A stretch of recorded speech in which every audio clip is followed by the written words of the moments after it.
It is SEC rivalry week, Egg Bowl, Iron Bowl, clean old-fashioned hate. We got playoff berths on the line and some more Lane Kiffin drama. Time to get the SEC squad together. You're talking ball with the SEC squad. From Alabama to Tennessee, from Georgia to Oklahoma, from Auburn to Texas, it's the local experts of the Locked On Podcast Network bringing you scoops, breakdowns, and the most comprehensive preview of the upcoming SEC weekend. It's the SEC squad, and we have a seat for you. Hurt feelings and thin skin are prohibited. Squad up, you're part of the SEC squad. The big questions I've been getting the last few weeks is, where's everybody at? Why has the squad only got a couple people? Well, it is rivalry week, and we have got a full house. Let's welcome in our squad. We got Jay Smith from Locked On Sooners. We got Brandon Olsen, Locked On Gators. Stephen Willis, Locked On Ole Miss.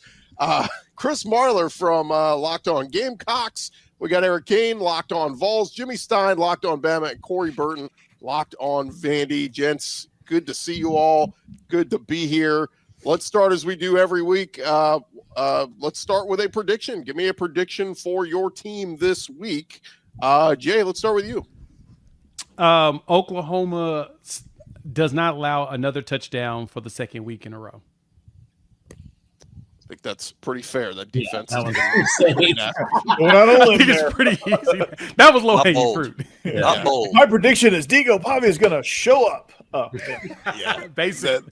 The LSU offense, I don't know. I don't even know how this is possible. It keeps getting worse, so I don't know how it gets worse. But yeah, I can't relate to that one at all, for sure. Definitely can't relate to that. Hey, Eric, remember last week when I was like, Tennessee hasn't held an SEC opponent to under 30 points.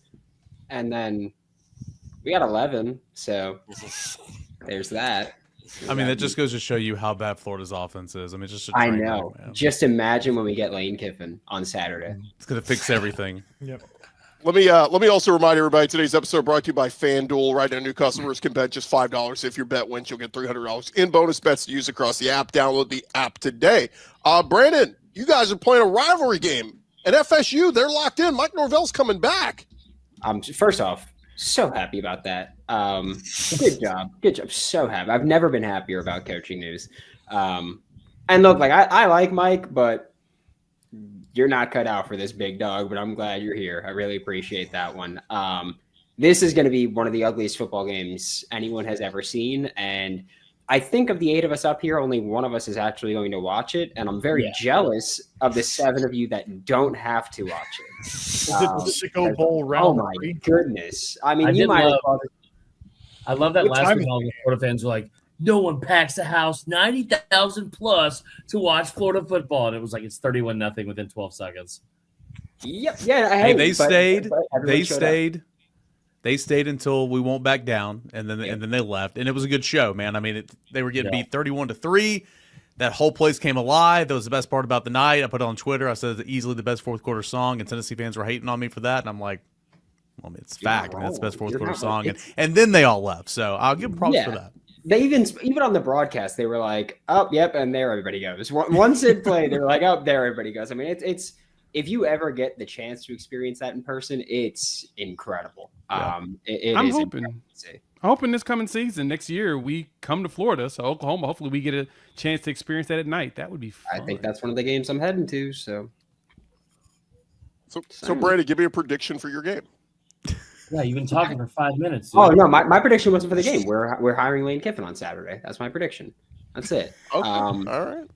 That's all I have to say. That's it. What time's the game? We're riding the Lane train here. Is it well, then I will go to Stephen Willis next. Stephen, prediction for your team. We get to talk about football Friday, and that would be awesome to talk about an Egg Bowl when you have potentially the greatest regular season that Ole Miss football has ever had. Nobody is talking about this football game and what can happen. And that is an absolute shame because of all this other noise that is going on. I think we're going to talk about football, and at the end of the day, there's going to be a little bit of happiness for everybody in that game for potentially a home playoff game. Okay. I gotcha. I mean, look, the good thing is they're the first game out of the gates by Friday afternoon, Ole Miss's the regular season's done, and then we'll see what happens next. That's always been my favorite part about the Egg Bowl is it used to be Thanksgiving night, and it was just out of the way, and you could just watch Rivalry Week, everything after that. That is amazing. Why do we not do that on Thanksgiving anymore? Like who got to clear room for Navy versus Memphis. Got to clear the deck for Navy Memphis, and everybody else has to do their games. Yeah.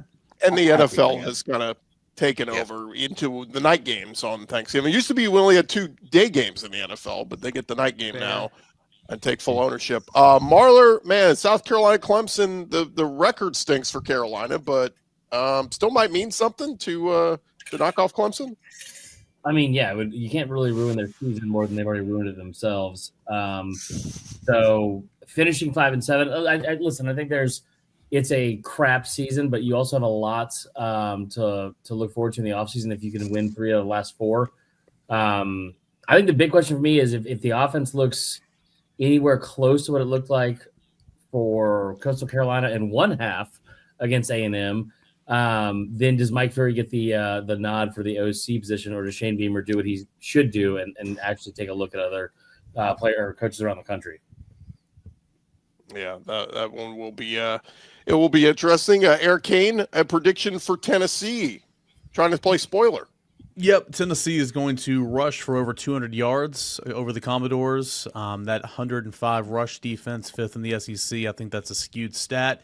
Tennessee's ran for 280 yards or more in 3 of the 4 matchups against the Commodores under Josh Heupel. I think Tennessee's going to run the football at home on Saturday and ruin any chances of Vanderbilt getting into the CFP. Corey Burton, I don't know why you and Jimmy switched boxes, but give me a prediction for I have no Vandy. control over that. He's trying to go over and punch me in the face. Yeah, there we go. Eric and I got to be next to each other. So, all right. I think Diego's going to go for over 300 again, and have a big night through the air, and that's going to lead to a lot of broken hearts at Neyland Stadium. So, yeah, there you go. It would be a monster win. Jimmy Stein, Iron Bowl. Got a prediction for Bama? Yeah, I think 2 things this game delivers. Not many upsets. People don't realize that. Whenever I hear a national guy say, well, when these 2 meet, throw out the record book, I know that national guy has no idea what he's talking about because the better team almost always wins this game. There are very few upsets in the history of the Iron Bowl. I don't think there'll be one Saturday, but I do think the Iron Bowl will deliver yet another classic fourth quarter. I think it's going to be tight. I think it's going to be some classic game with a name attached to it, whether it's the grave digger or the kick 6 type thing. I think it'll be classic, and I think it'll be close, but the better team almost always wins this game. Well, let's start there with the Iron Bowls. We're going to get into previewing some of these games. To me, I mean, this is the game of the weekend. If you could only pick one to watch, this would be the one for me because Florida FSU, man, that's all.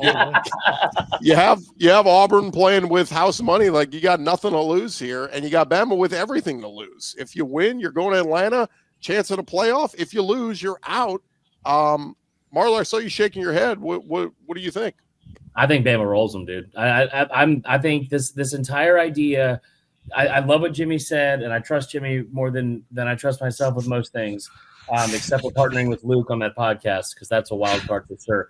I think the idea that we have said here, like everyone talks about the kick 6, everyone talks about 2019, these are all things that were like the craziest of anomalies that had to happen for Auburn to like eke out a win. We're allowed to say the A word. They got their ass beat by Kentucky. They got their ass beat by Oklahoma. They got their ass beat by Georgia. They got their ass beat by 3 other teams. Their biggest wins are close losses. Bama's a better team. I think the sky is falling from the Oklahoma game when they had Oklahoma beat them outright and deservingly so. But when you have 3 turnovers and a missed field goal and you have all those things, if they don't play like that, which I wouldn't expect them to, I think that they'll be fine. Oklahoma's the best defense in America. So I don't think that Auburn, I think as good as they are from a roster standpoint, I don't think that Alabama's going to go in there and turn the ball over 3 times. And whenever you have to rely on, well, it's really spooky here at night, guys. It gets really scary here when the lights go down. Then that just makes it hard for me to take it seriously. And I know what the history is, but over the last 5 years, the history has been beating Auburn. And I think they'll do it again. I think they'll do it by 14 points. Does anybody like Auburn? This is shaping up to be an all-timer. I mean, If I like Auburn because I have to, because Auburn needs to clear Alabama out of the way. I mean, it's just all it's just all blind hope. But so is Auburn. whether it actually happened, I don't think so. But I'm going to pick something with my heart right here, because if Auburn beats Alabama and Texas beats Texas A&M, a Manning and Derek Nix, the offensive coordinator that spent 20 years at Ole Miss, would be directly responsible for sending Ole Miss to Atlanta potentially. And Ole Miss doesn't want to go to Atlanta, but this would be the year that it would happen. Man, I keep going back and forth on this one. And Jimmy and I, we did a preview earlier this week, and he had some pretty interesting, perspective on this. I just look at that Alabama offense. That guys has just not been great the last few weeks, and I just wonder if Ashton Daniels, who had a spike against Vandy, is there a Deuce Knight wrinkle in here that they put him in? I wonder if this thing is in the 20s. I think that is advantage Auburn. Do you know who has the best defense in the SEC this year for yards per game? That'll be Alabama. Alabama's number one total defense. But I would admit, I tweeted that, and gosh, the Oklahoma people just filled my mind. They did not like that I tweeted the fact that Alabama's number one total defense. I've never said Alabama's got the best defense in the league. I believe that's Oklahoma. I've said that Oklahoma's got the best defense, but Alabama does lead the league in total defense. I think Alabama's got the second best defense in the league. Yeah.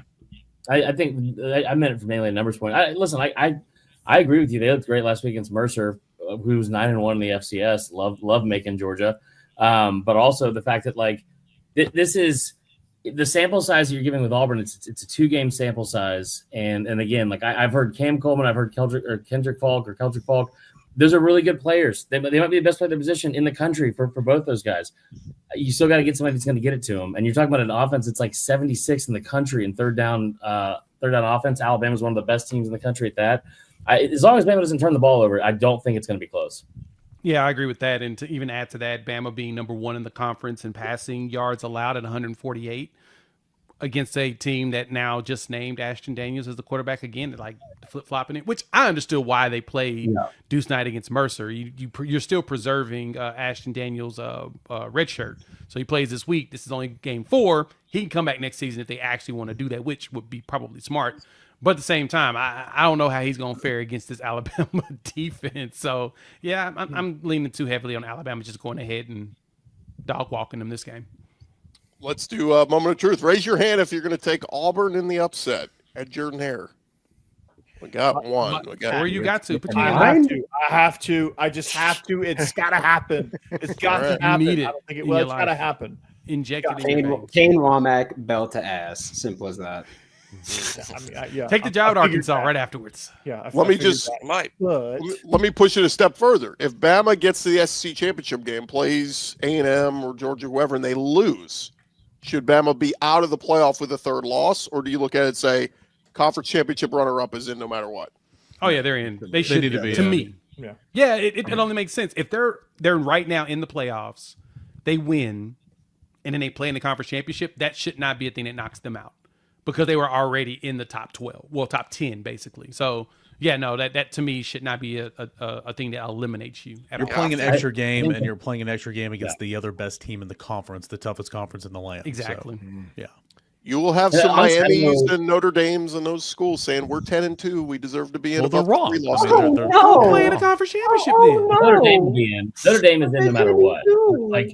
Notre Dame will be in no matter what. I don't think that Miami as the brand would end up getting the nod over Alabama, especially if they the extra data point is them losing, especially if it's to a team that's like A&M that is undefeated or a Georgia team they've already beaten once. I don't, I said this a couple weeks ago, and I'm sure it has a bazillion bookmarks. I did the smart thing. I said it on Twitter. I hit the mute button, and then I never looked back at it. But that is, I think Bama was going to go win last week. I think they're going to win this week. I think they're going to beat Texas A&M. I think none of this is going to matter. And that's not like a shot at A&M. I think that the sky is falling idea that happened after that Oklahoma game was a little bit dramatic and drastic because that's a playoff team too. So I think, dude, I think there are 5 legitimate cases to be made for the SEC getting teams into the playoff, and hosting too. With buys or hosting, I think all those teams are very deserving. And dude, if Vandy goes 10-2, Like, I don't think there's a path for them to get in this weekend. With their only losses at Alabama and at Texas. If you'd have told me a 10-2 SEC team doesn't make it with 2 road losses to Alabama and Texas, that's insane to me. Especially with a Heisman guy at quarterback. It's nuts. But at the same time, when you look at the field, like, well, who should be out? You know, who you kicking out to put them in? It's hard to sit here and it probably doesn't do like a lot of good to look back at last year and compare it, because there's 2 different years, and like you just said, like there's really good teams I think from each year. But I thought last year, I thought Ole Miss at 9-3 was like one of the most deserving teams, and would have been awesome to see in the playoff against like those types of games, and scheming up against those types of defenses. This year you look at it and like you can use the same argument, like, yeah, listen, they're 10-2 and they have, but like the argument against us, well, who's our best win? I don't know. Who's our quality losses? And that's not a great argument to have. But that's all we're doing for Notre Dame. Like, that's all we're doing for Notre Dame is that, like, well, they had 2 really close losses, and because that helmet's really gold and shiny, they're going to get in. Mm-hmm. Yeah. My hot take on that is that Vanderbilt has a really nice shiny gold helmet too. So. Yeah, agreed. They got to take the V off, dude. Very good point. My hot take on this though is that if Bama goes in, knocks off Texas A&M, and BYU knocks off Texas Tech, that Notre Dame gets slid out. Ooh. All right. Well, that's a scenario. We will see. Just remember, committee, that stupid committee up in Dallas, led by Hunter Yurachek, 6'7". That was unreal. Just remember, who have you beaten? They never ask that question. They always go to losses. Who have you beaten? Look at the resume. You have a good resume of wins. Ole Miss has been dropped after their Citadel game and their bye week, and they have 2 wins against teams in the playoff field right now, and their only losses to the number 4 team in the country, and they drop them every single time. Yeah. Well, Ole Miss should be ahead of Texas Tech and Oregon, in my opinion. I don't really have a dog in that fight, but Ole Miss should be ahead of both. The Texas Tech thing made sense. We talked about it in the group. I thought it made sense then because it's like FCS was a ranked team.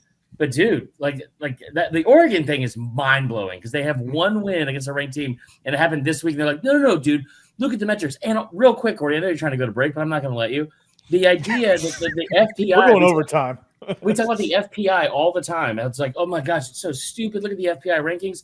That's the same group of numbers that puts together strength of record, strength of schedule, and all the efficiency metrics for that the playoff committee is looking at. And we're like, no, that makes sense. You said Notre Dame's the 5th most efficient team in the country. I know what goes into that and what that means. That makes total sense to me.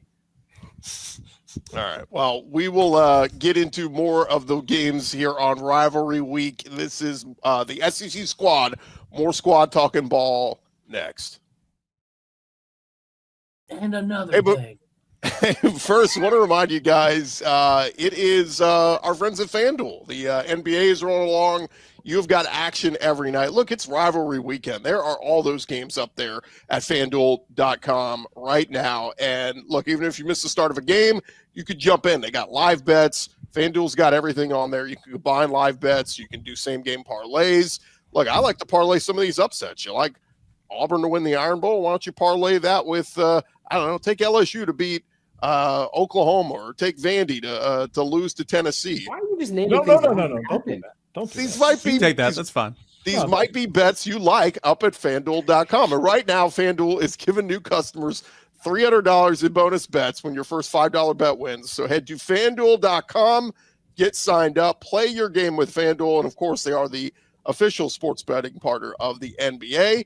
Be like Brandon Olsen. Be like Corey Burton. Get in there and sign up at FanDuel.com today. All right, gents, as we roll back on here, the squad talking more ball. And, Steven, I'm going to go to your Egg Bowl. I mean, look, all the Lane Kiffin talk, we'll touch on that in a second, but give me a football perspective. How much does Mississippi State scare you? Jeff Lebby, they know if they win this game, they're going bowling.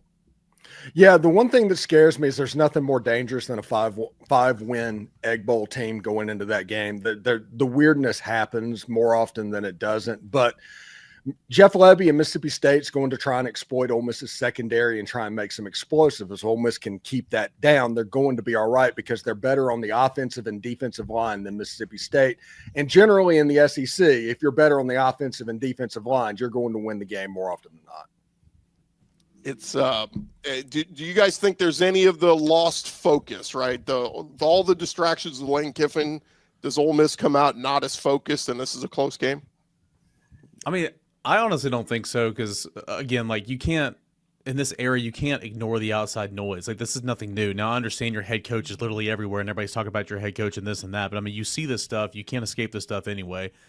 Also, like Steven, I saw some of the Ole Miss players tweet like, we live in such a weird drunk time, and it's awesome if you're not a part of it. But like you have these players like, oh no, fans, we're focused, we're ready to go. Like it's so bizarre, man. It's weird. Like I don't know, like. I don't think they're going to be bothered by it, but I did think those Twitter posts were just a little bit like weird. Like, of course you are. I mean, like you're a young person, you're playing football. It's a weird situation, obviously. A young person on social media. Yeah, one of the players left the quotation marks in the Chat GPT dash in that post as well. So yeah, I totally wrote this. Yeah, this is definitely 100%. From the players. We're right now, as we're recording this, guys, and this will be out Thursday afternoon, so maybe we have some clarity by then. Maybe we still don't, but what's the gut feeling on you guys and where Lane Kiffin is headed? I think he's staying. Me too. I don't know why. Steven, why? Again, I'm on the outside looking in. Like, why would you come out with your AD and say, yeah, we're going to let everybody know what the future plans are Saturday or like whatever, like only to be like, hey, I'm going to Florida or I'm going to LSU. Again, like maybe a decision's not made yet, but I think at this point, like if he stayed at Ole Miss, I would not be shocked whatsoever. The counterpoint is if you were going to stay, why say we're going to make the announcement after the Egg Bowl? Yeah, because he could have signed it immediately, and they would have went out and won by 40 points. Then we wouldn't have a conversation about they might be distracted by an announcement coming up. He's the ultimate troll. Love the attention. But listen, LSU has been supremely confident in this. Florida has been unreal confident in this.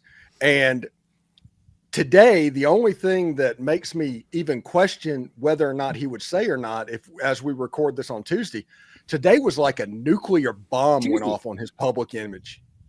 And so there's an extension on the table right now, right? Yes, he could sign it at any point. Any point he could sign it. Every other coach has signed their extension, right? He enjoys trolling, man. Yeah. Like I could totally still see him like going back after. He's just trolling for the he's just laughing hysterically. The problem with that is these guys think I believe him.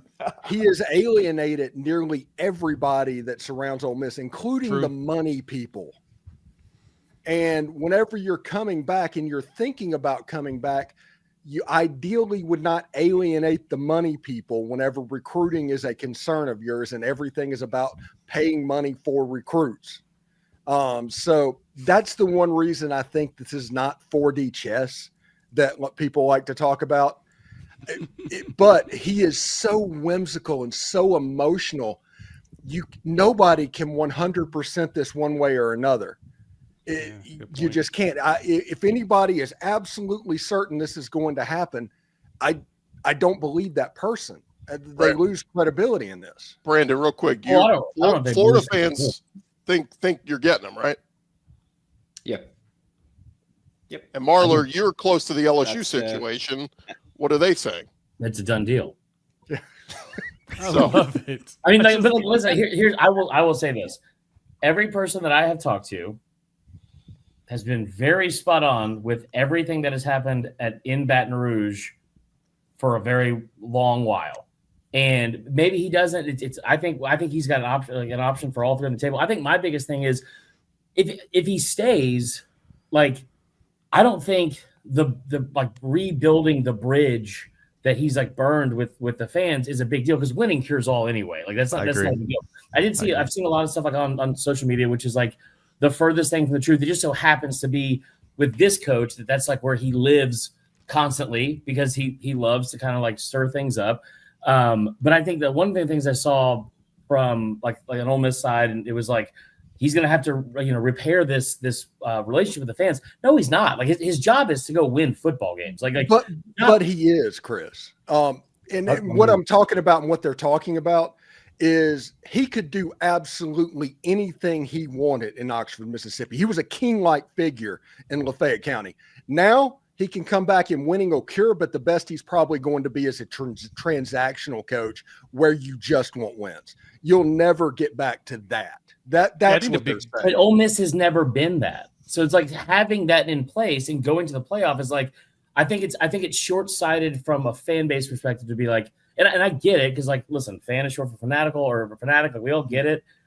And it would probably happen at most places if he had been like this open, like stringing people along.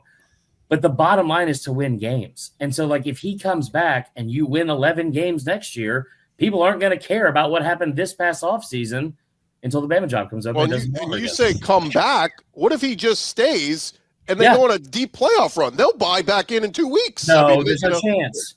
He hurt their feelings. No, it would be transactional. And the first time he goes for a 4th and 12 on his own 35-yard line in the first half, people are going to ream him over that. Yeah, he's going to do it. I'm just saying it's going to be different. I'm not saying he's not going to be able to survive. The funny thing to me, the funny angle in all this, I got to know Lane pretty well in his 3 years at Alabama. Everyone trying to predict what the most unpredictable person in college sports is going to do. Yeah. Yep. That's the crazy part, yeah. And that's which I get it. I mean, it's as erratic as he's been in every other place he's ever been. You know that it feels like it's all manufactured 4D drama, just period. Because this is what we've seen out of him. Saw that at Tennessee with that whole fiasco, USC, Raiders, right? You kind of expect this out of him, while at the same time, I think more people are just tired of it. It's getting old. And with a lot of coaches, you can follow the money. I think Lane is really serious. I don't think money really matters to him like it matters to 95% of all coaches or all walking around people. I don't think it really affects him, nor do I think the money would be enormously different from Ole Miss, LSU, and Florida. I'm sure it's all going to be rough. Well, I mean, it shouldn't. His dad's Lane Kiffin, so go ahead. He was raised with it. I think Lane's going to be the highest paid coach in college football, no matter what school he's at. And so I don't like when people go like, oh, well, we're going to outbid this. We're going to outbid this. And it's just like, look, he's going to get whatever he wants from whatever school, financially, anything. It's going to be there. What this is going to come down to. And also, by the way, like I have said before, like I think he's going to come to Florida based on everything I've heard. And I know everybody that talks about every school, they're going to say, hey, based on what I've heard, he's coming to my school. I get it. All that tells me is that nobody actually knows what the hell is going on. He's Lane Kiffin. The only thing that tells me is that we don't know what he's going to do. And look, one side is going to be right? Like if he comes to Florida or if he comes to LSU, that side's going to get to go, we told you the whole time he was coming. We knew it all along. Well, guess what? Even when you were saying that, he didn't know it. He didn't know. They didn't. Yeah, like, exactly right. That, you didn't know. Hold on. Breaking and news from Pete Nakos. Pete Nakos just tweeted that he has a deal in place and has just signed with your mom. Boom! Roasted. we will leave that there on that stupid note, and when we return, we'll get into some of the football happening this weekend. With Diego Pavia's mom? Hey, look, the holidays always feel a little bit easier when you already know the perfect gift. Maybe you got a dummy like a friend like Chris Marler, and you want to make the perfect gift for them. Omaha Steaks, they make it too simple. Whether you're treating yourself this season or sending something memorable to family and friends, Omaha Steaks delivers handcrafted perfection right to their door. And this week is the best time to jump in because their cyber sale is here and the deals are huge. Look, I'll be real with you guys. I got Omaha Steaks a couple years ago. I absolutely love them. They are great on the grill, easy to cook, flavor to perfection. I love Omaha Steaks. If anybody wants to be a good friend, you can shoot me some Omaha Steaks this holiday season. You can save big on unforgettable gifts with Omaha Steaks. Visit omahasteaks.com. Get 50% off site-wide and an extra 20% off select favorites during their cyber sale. And then also for an additional $35 off, use our promo code COLLEGE at checkout. That is omahasteaks.com, promo code COLLEGE. Terms apply. See their website for details. All right, gents, we got a few other games we want to get into, so let's get this train kind of back on the tracks here. Corey, some clean old-fashioned hate. You've got some ties to some folks at Georgia Tech. They're both ranked. Georgia's ranked. This game went 8 overtimes last year. Do we get another close nail-biting game? I don't know. Coming off that Pitt game for Georgia Tech was that was kind of a pitiful showing there, especially for Tech's defense. Georgia's, as Steve likes to say, a rolling ball of butcher knives at this moment. So I don't see that game going into an 8 overtime thriller, no matter what Buster wants to do. I think they're going to have an admirable day offensively, but I think in the end, Georgia is just going to wear them down and beat them in the second half. And we're going to look at this game going, what happened to Georgia Tech? So that's kind of my feel on that. Gunnar Stockton, I think, is going to have a big day for them. Frazier, Bowens as a running duo are going to have a really nice game along with Zachariah Branch. So Everybody else feel good about Georgia? Go Jackets. Yeah, I think I don't Georgia want goes and to. close this out. Like, I really don't want to, but yeah. Yeah. it's just, I mean, I think the offense is going to put up good numbers, which for Georgia Tech, that's all I really care about is their offense. I don't care about their defense, but how bad would it look for the SEC if Tech put up something like they did last year? And like, because it doesn't matter for Georgia, like the haze in the barn for them getting to Atlanta or finishing the SEC with where they are in the division, but what do you call it, the standings? I don't think it'll matter that much because Buster has so much familiarity with that scheme because he was on that staff for 4 years. So I think you take that into consideration. You kind of expect it, right? It does feel weird to think that 11-1 Kirby Smart-led Georgia team could not play for an SEC championship. I mean, that's wild. That is wild. But so many teams, man. You can't lose head-to-head to Alabama, so you can't do it. If they drop the game against Georgia Tech, are they in danger of not even hosting? They're in danger of not making the playoffs. No, they'll make. No, I think they're in. They're in. They're seeding. They might have to travel, but that's about it. They could lose to Georgia Tech and get in the SEC championship game. That could happen. With a chance to have, I don't think it will. I do think that they drop them. I think they drop them a lot if they lose to Georgia Tech. That's the game they gotta win. But Georgia Tech might be a playoff team themselves. Let's get to the night game tomorrow night. The night game tomorrow night is the showdown, Lone Star Showdown, A&M versus Texas. Gosh, man, I mean, A&M, I keep saying they keep winning, and yet they still don't get the respect. And this week I've heard everybody and their brother is saying they think Arch Manning and Texas are going to beat them in Austin. And I'm like, A&M, if we keep doubting them, will they keep answering and keep winning? So where are you guys on this one? I mean, isn't Texas the greatest team ever created to ever happen to the SEC and the God's gift to college football in the South or whatever? I mean, it's kind of basically the way that everybody is glazing them. Though.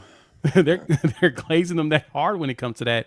I do think that A&M should get more respect for the fact that they actually went undefeated. Granted, everyone they played was on the right side of the top 16 in the SEC. So it's not like they actually had that much of a quote unquote gauntlet to deal with, but at the same time, they were Oklahoma able to did? Wait. Yeah, no, they did. Sure. Actually, yeah. But so that's like my thing is like they were able to still execute all the way through. That Vanderbilt game was big. That South Carolina comeback, which I can't believe that happened. Still can't believe Shane Beamer still has a job after that, but I digress. Let's talk about it. Why don't we respect them? I guess is my question. I think there's five SEC teams may make the college playoff with Vanderbilt unjustifiably on the outside looking in. Yeah, come on, committee. A&M has played none of them. Come on. A&M has played none of them. Jimmy, they haven't played an SEC opponent with a winning record this year. They have played their combined record in the conference play is 11-39. You talked about earlier how all these fans got real mad at factual numbers. I did this yesterday. I was like, hey, guys, this is kind of crazy. And people were like, you know what? Shut up. Your dad doesn't love you. And I was like, yeah, we know that. Okay, what do you want me to do about these rankings? Like 11-39? Dude, they have played 7 games and all 7 teams are in the bottom 8 standings. How's that possible? Texas is the best SEC team A&M will have played. Yes, they are. If Texas wins that game, how far does A&M fall? I don't know, but transitive property, Florida is better than Texas because Florida beat Texas and Texas A&M beat the crap transitive out of property. Florida. All right, Tennessee. Go ahead. There you go. But I'm just saying it's I want to say like Texas A&M seem like pretenders, but I've also seen Texas and their offense get their asses handed to them by every team with a good pass rush. Texas A&M has a pretty good one. Good pass rush. So I think Texas A&M, like Cassius Howell, he's great. He was, the most disrespectful player I've ever seen against Florida. That's a compliment, by the way. Like I love that stuff. he might do way worse to Texas. And that should terrify Texas fans. He is a finalist, by the way, for the Lombardi Award, the Bednarik. I mean, for Cassius Howell, you're talking about a guy that really just the light bulb came on this year, and he's been a difference maker. I will say though, Michael Taff, DB for Texas, said this week, asked who would get his Heisman vote if he had one. He said Arch Manning. He thinks I Arch hate is the kid so much. He does drugs. Kids, but my God, it is that kid he's like a Texas fan somehow snuck into the body of a player, and it's like that's how he speaks about the team. And it's not like coach speak, like, well, no, I really want to pull for my guys. It's like, no, I'm delusional. I'm completely delusional, just like the fan base. God, we barely lost to Georgia. You lost by 25, dude. Well, as we Off the top rope. as we kind of conclude here, guys, let me just run through some of these real quick. Does everybody think Oklahoma wins this week? I mean, Vandy kind of needs them to get out of the way too. The Oklahoma win though. Yeah, it'll be a barn. It'll be burn. 3-0. There's no use. There's no use in hoping for LSU. There's just no use. This is not going to happen. It's foolish. My bad. It'll be 17-0, and we'll score 2 defensive touchdowns because really LSU's offense is Probably right. Yep.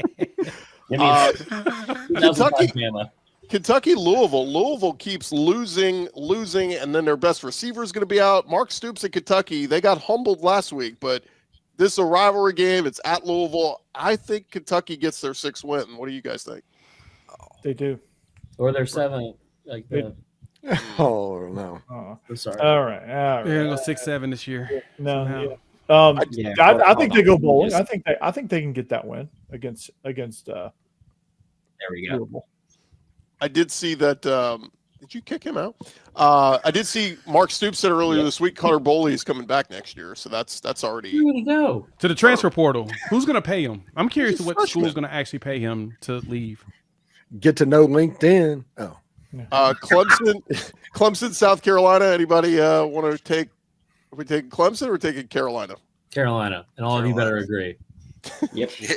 They're a 2.5-point favorite, which is wild. I will say the craziest part of this game is South Carolina is going to have to figure out a way to run the ball effectively. And by effectively, I mean like for 3 to 4 yards a carry if they can. And that, like, as bad as Clemson's been, the draft stock of those 3 players on defense hasn't dropped at all. No. But they are a defense that's able to get got. And I think that it would just go a long way if Beamer could, get some momentum rolling for next year's 7-5 season. If he can finish off with a win here against Clemson.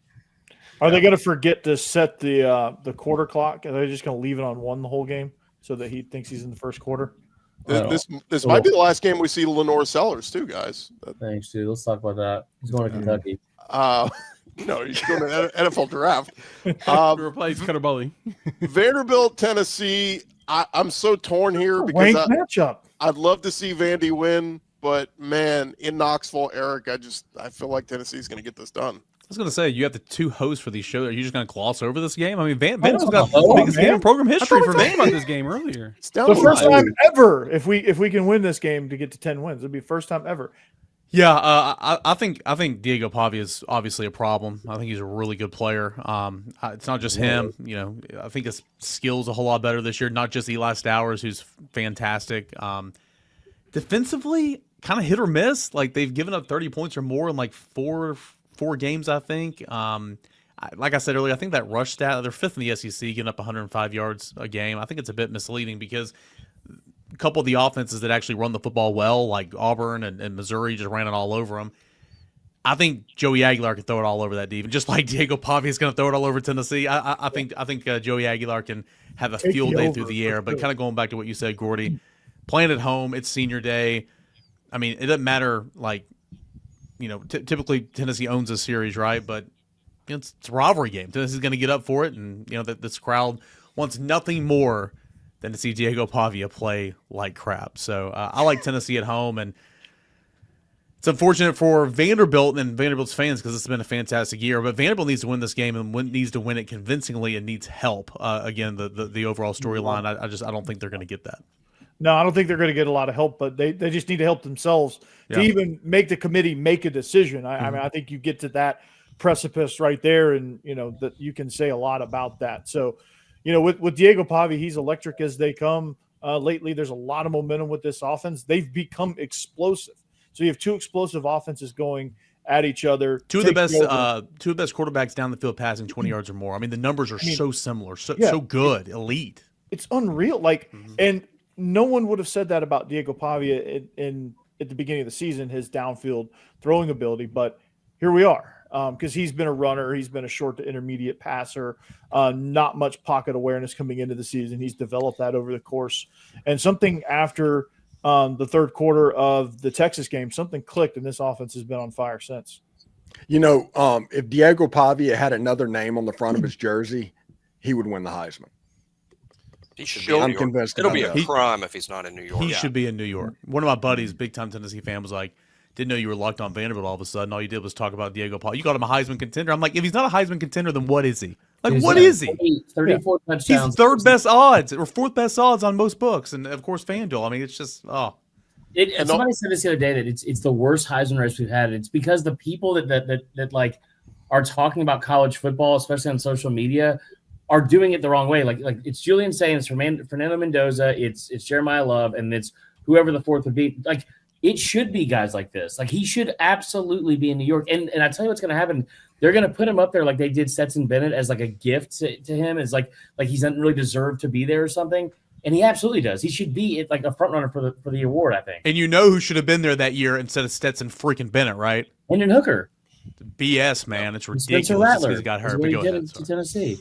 The tough part is the people always fall into the best player on best team. And it's not what the Heisman is. It's what player encapsulates.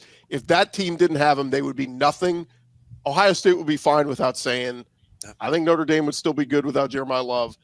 Vanderbilt would be a 2-win team without. Would be Diego nothing Pavia. without. And Pavia. struggle to do so. And the cameraman would have nothing to pan to if he wasn't there. So it's like, what are we even talking about? His mom might still be there, but No, she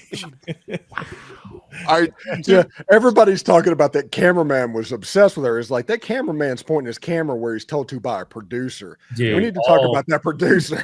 All cameramen, in my opinion, are total producer has a little every bit of a time crush. they're in a sports game. It's like, all right, pan to blonde, zoom in. You're like, Again, it's the director. It's not the cameraman. It is the Either way, director the telling him to director's do that. It's the camera. SEC baseball games are the worst. I mean, that is Yes. the epitome of it. Yes. Real quick, show of hands. Who's riding with Vandy? Hey, I got some. I Okay, got some so people about half there. of us. On The other board. half going to go with Tennessee.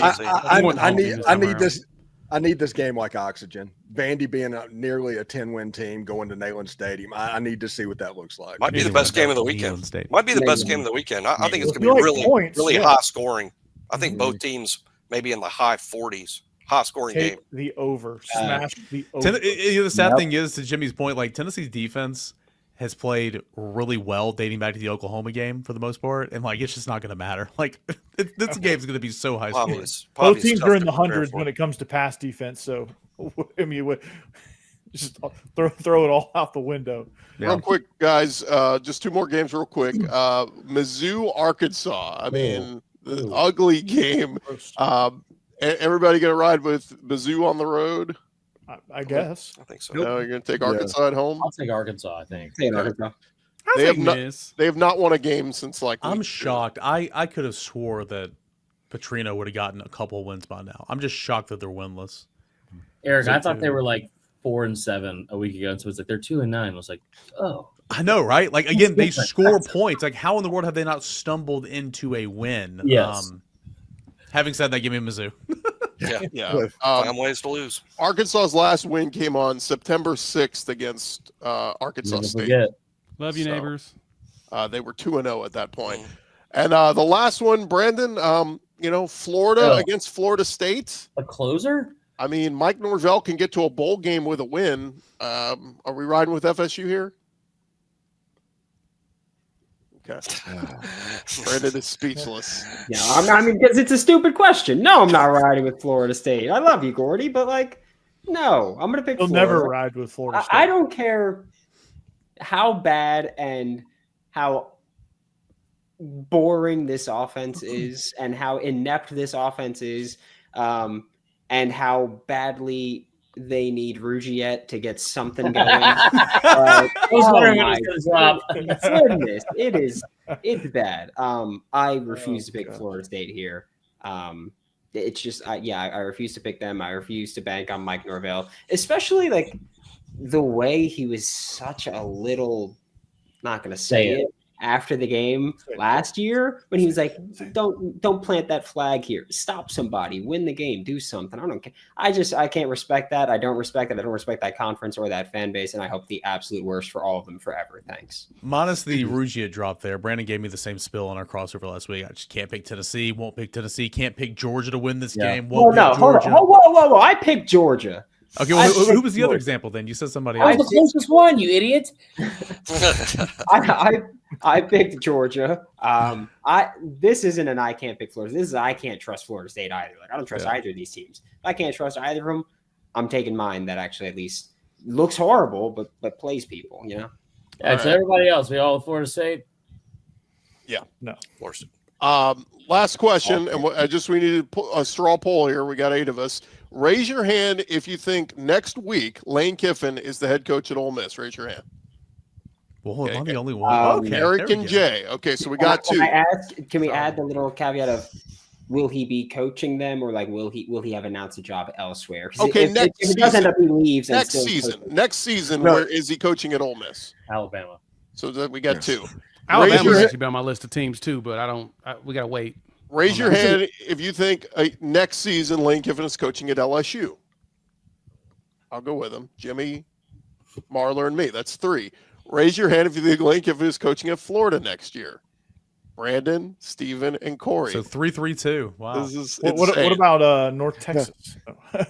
Give me Florida. Give me Alabama. I'll take Alabama as a wild card. He's going to throw the ball off and go Oregon State. Kalen DeBoer is very much employed still, so we shall see on that. Kalen DeBoer's about to go to Penn State. You can be a new lion. That is not happening. One writer in Pennsylvania said that. I was literally dropped my mic drop. All right, gents, that's going to do it for this edition of the Squad Show. Remember to follow and subscribe to your favorite SEC team. We'll be covering your favorite teams all throughout the offseason and postseason, and I'll have you covered with every day with Locked On SEC, part of the Locked On Podcast Network, now the #1 sports podcast network.